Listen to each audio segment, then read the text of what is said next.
Salut mes chers compatriotes marocains. Imaginez-vous un tagine ديال اللحم بالبرقوق sans لحم et sans برقوق et aussi succulent que tagine ديال اللحم بالبرقوق.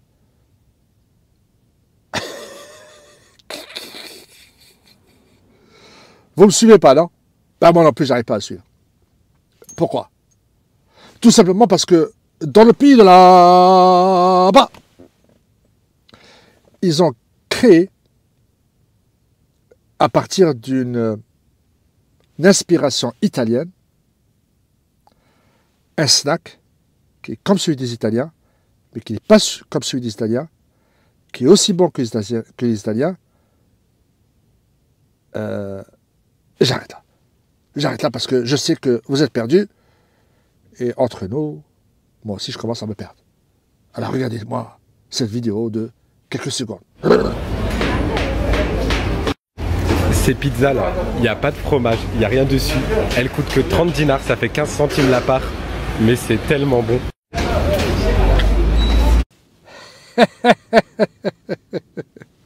Mais c'est pas du tout cher. Ça ne coûte que 15 centimes. J'espère que tu plaisantes. Mais il n'y avait rien dedans. À quoi tu t'attendais? Bien.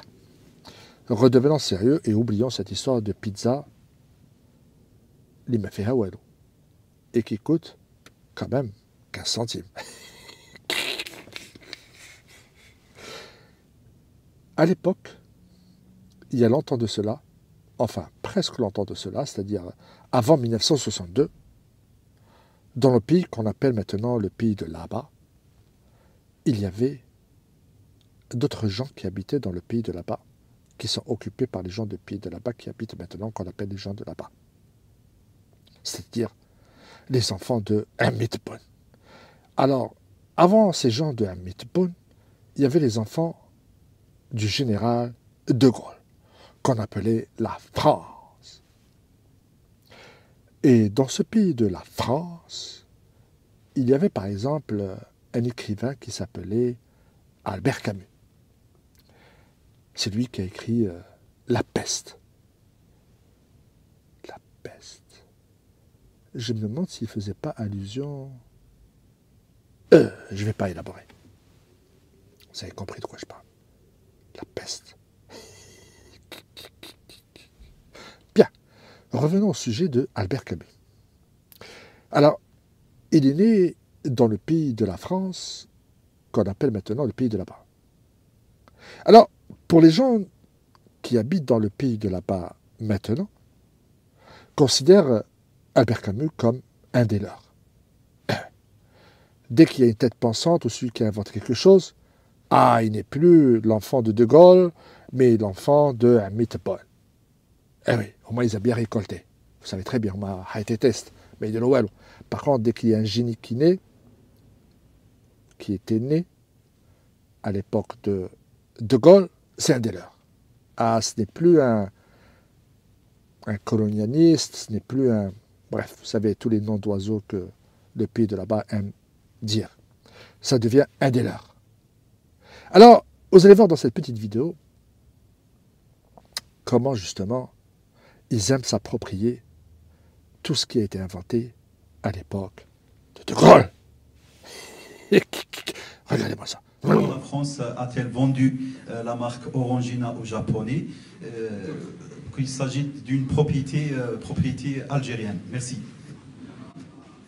Ben voilà une information dont je n'avais pas connaissance. Et dès que le gouvernement japonais va être constitué, je viendrai à sa rencontre pour essayer de faire ce que je peux, en secouant beaucoup.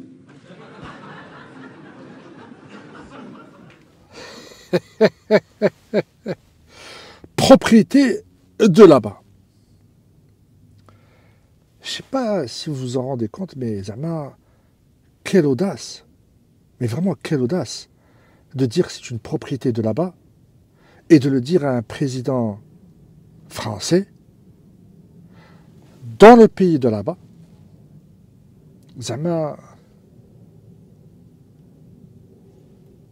لا إله إلا الله لا إله إلا الله محمد رسول الله زعما الميك ما مرق ما والو والاخر كيضحك عليه كيقول له جو في دوموندي ولا جو في سكوي le gouvernement japonais.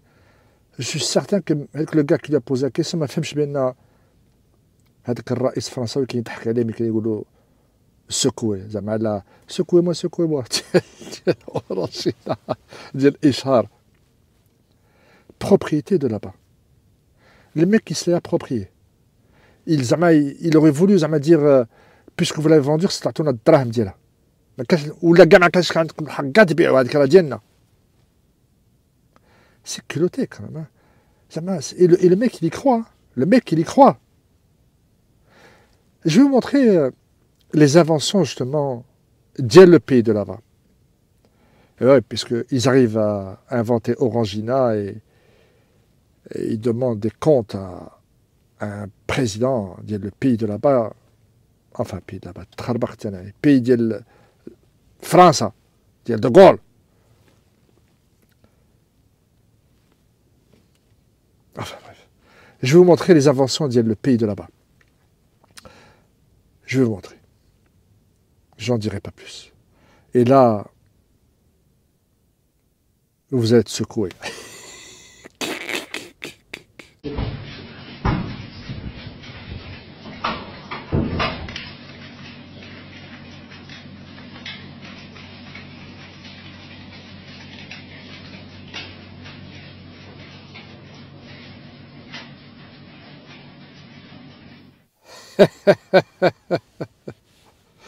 Cette fois-ci, c'est les gendarmes d'Yelhoum qui sont secoués.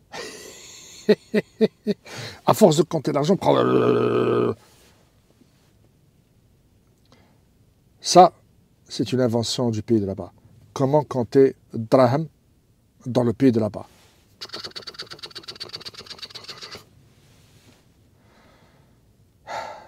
Quelle invention, mon Dieu.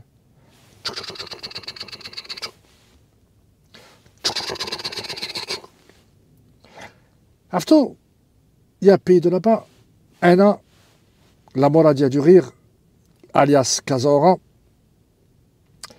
Je vais vous donner une technique qui coûte rien pour compter un drap.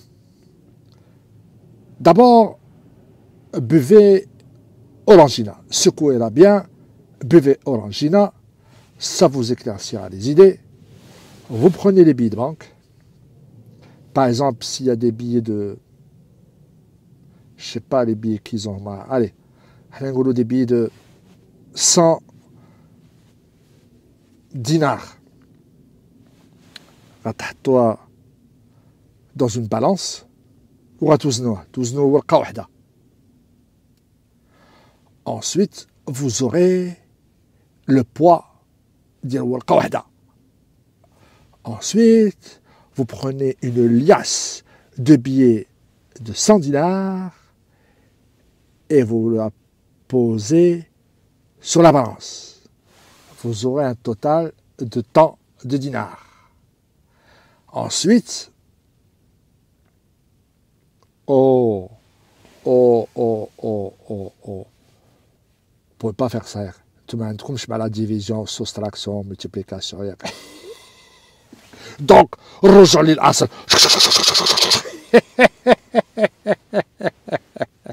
Bien. Alors, voyons voir comment les gens du pays de là-bas, quand ils vont dans le pays de De Gaulle, dans le pays de Gaulle, et qu'ils essayent d'avoir une petite relation d'amitié avec... Regardez dans cette vidéo. Quelle d'origine? Nous sommes d'origine algérienne. Algérien. Ouais. Et vous? Moi aussi algérien. On vive les Arabes. Vive l'Algérie. Vive l'Algérie. Ok. Ouais. Est-ce que vous pouvez me dire, avec sincérité, Ouais. comment on drague une fille algérienne? Ah, c'est galère, frère. Wallah. Comment? Ce que j'étais... C'est un peu difficile. Hein.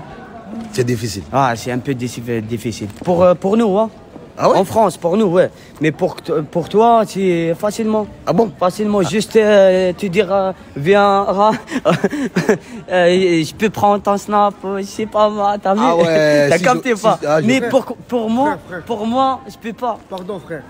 Moi, je suis fatigué moralement, physiquement en France. La France, il y a beaucoup de cassos, il y a beaucoup de malades. C'est dur, la France, frère. Ah ouais? Bah oui, c'est à la France, Paris, complètement, c'est à la ville de Reims, mes frères.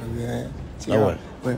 D'accord. L'affaire algérienne est difficile pour nous. Mais pour vous, pour les Français, t'as vu, c'est facilement. Juste te dire, je peux prendre ton snap? Ça peut aller. Ah, Si bon. moi je viens. Ah, c'est bon. Ah ouais? Ah, C'est sûr? ah ouais, c'est ça, ouais. Bien, mes chers compatriotes marocains, cette vidéo touche à sa fin. Mais avant que l'on se dise au revoir, je tenais à ce que vous voyiez ce dernier passage de cette vidéo dans laquelle on voit des gens du pays de là-bas qui, je pense, ont traversé la Méditerranée à la nage pour retrouver leur maman, car elle les a quittés en 1962 et ils étaient pressés d'aller à sa rencontre. Et là, c'est les retrouvailles.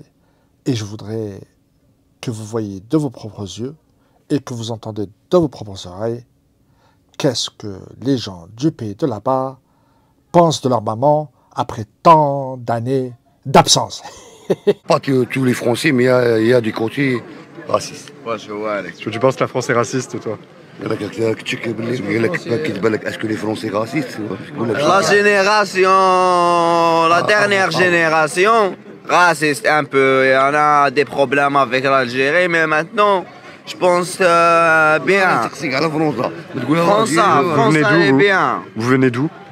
Moi, je suis algérien. Alger Centre.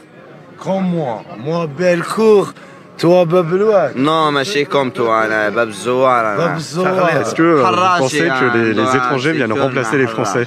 Quoi? Est-ce que vous pensez que les étrangers viennent remplacer les Français? Un peu. Non, Les Français ils remplacent les Français. ما كاش كيفاش. Non,